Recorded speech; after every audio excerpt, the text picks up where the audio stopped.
Olá pessoal, tudo bom? Nós vamos falar agora da responsabilidade do Estado. Então, quando a gente fala de responsabilidade do Estado, a gente está se cogitando em algum dos 3 tipos de funções pelas quais se reparte o poder estatal. Professora, como assim se reparte o poder estatal? Ele se divide na função administrativa, jurisdicional e legislativa. Então, fala-se, no entanto, com a mais frequência, né, com mais vezes, de responsabilidade resultante de comportamento da administração pública. A gente não fala tanto em relação ao poder legislativo e poder judiciário. Por quê? Porque essa responsabilidade vai incidir apenas em casos excepcionais.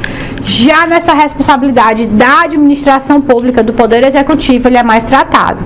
Então, desse dano que vem a resultar o comportamento do executivo, do legislativo ou do judiciário, a responsabilidade é de quem? É do Estado, é dessa pessoa jurídica. Então, por isso, não se fala, né? É errado falar em responsabilidade da administração pública. Por quê? Porque ela não tem personalidade jurídica. Ela não é titular de direitos e obrigações na ordem civil. Tá certo? Então, não se fala de responsabilidade da administração pública, é errado. A capacidade é do Estado e das pessoas jurídicas públicas, ou então privadas. Por quê? Porque quando eu falo que é pessoa jurídica, eu estou dizendo que ela tem personalidade jurídica, então tem capacidade processual. Ela pode processar e ser processada. Então, vem a representar esse exercício de parcela de atribuições estatais. E essa responsabilidade vai ser sempre civil. O que isso quer dizer, professora? Que essa responsabilidade vai ser civil? É porque ela vai ser de ordem pecuniária. Você vai sempre fazer um pagamento, vai dar um retorno em dinheiro, pecúnia. Então, a referência a essa responsabilidade extracontratual é necessária para quê? Para se restringir esse tema tratado, que a gente vai falar aqui no e-book, vai ter muita informação sobre ele, em relação a essa modalidade de responsabilidade civil. E aí fica excluída essa responsabilidade contratual, que vem a se reger por princípios próprios.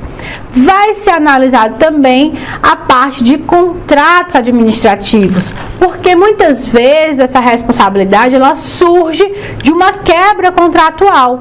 A responsabilidade patrimonial ela pode decorrer sim de atos jurídicos, de atos ilícitos, de comportamentos materiais ou então da própria omissão do poder público, quando ele tinha que fazer algo e não fez. O essencial é que haja um dano causado a terceiro por comportamento, seja omissivo ou comissivo de algum agente do Estado. Comportamento omissivo é por omissão, deixou de fazer, e comissivo é por uma ação, o agente fez algo errado, algo ilícito.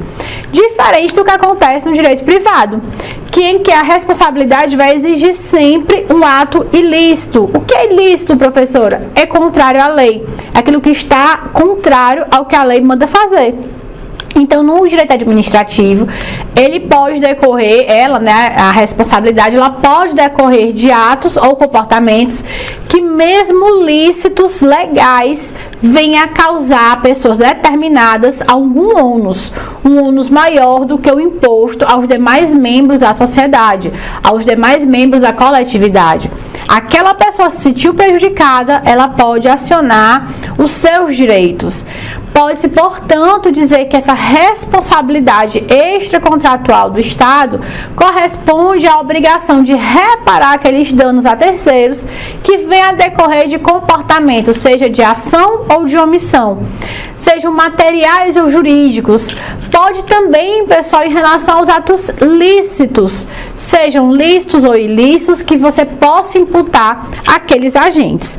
Então, se eu tenho um ato, mesmo lícito, que veio a trazer um dano a terceiro, ele pode sim pedir essa responsabilização. Agora veja aqui comigo a situação para você, com esse exemplo, entender melhor a responsabilidade do Estado. O que acontece? Vamos supor que um agente público efetivo, ou seja, ele é realmente da administração pública, está trabalhando lá todos os dias, tranquilinho. E aí ele veio a causar, por algum dano, alguma ação ou omissão, ele causou um dano a terceiro. Tá? Eu vou dar um exemplo aqui para vocês, por exemplo, lá no INSS. A gente está com muito pouco pessoal, deve haver muito concurso nos próximos milhões de anos para frente, porque é muito necessário, muito concurso, porque está faltando o efetivo. E aí chegou um cidadão, estava lá na sua vida tranquila, foi para o atendimento, e aquele servidor público lhe causou algum dano, né? Se zangou com ele, quebrou o computador, e o pedaço do computador machucou o seu braço, feriu o seu braço, e foi aquela confusão toda. Aquela pessoa, aquele terceiro que sofreu o dano, ele pode entrar pode entrar na área civil, pedindo essa responsabilização do servidor, ou ele entra contra o Estado? Pessoal, a vítima, né, a pessoa que sofreu o dano, ela não entra no processo, seja ele administrativo, ou seja no processo judicial, contra o servidor. Ele tem que entrar contra o Estado. E o Estado, de forma regressiva, é que vai imputar os atos ao seu servidor. Então, você não alcança diretamente ao servidor. Você alcança, através desse processo, o Estado. E o Estado é que vai direcionar a responsabilidade para o seu servidor. Tranquila a ideia? Fechamos o nosso assunto, fechamos as ideias. Tem muito material escrito para vocês, mas não deixe de mandar as suas dúvidas. Tem dúvida? Surgiu alguma ideia? Tem alguma dúvida, crítica ou sugestão? Mande pra gente que a gente vai responder todos vocês da forma mais rápida possível. Professora, é de imediato? Nem sempre, né? Porque tem feriado, tem final de semana. Mas manda dúvida que a gente, da forma mais célere possível, mais eficiente, de acordo com o artigo 19, da Emenda Constitucional 19 de 98, a gente vai responder vocês, tá certo? Tá tendo um princípio constitucional da administração pública.